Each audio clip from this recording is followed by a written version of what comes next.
Kapatıyorum. Of, Allah kahretmesin. Ay, dışarıda bir sürü yer yıkıldı.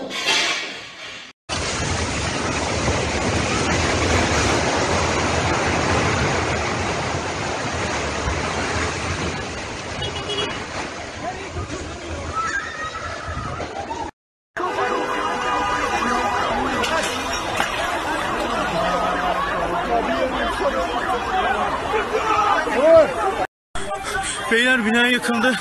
Allah yardımcıları olsun. İzmir Bayraklı Bornova. Allah yardımcıları olsun. Ha işte böyle. Bak şu an çekiliyor zaten sular da. Ortalık gitti. Şuralara kadar çıkmıştı bu.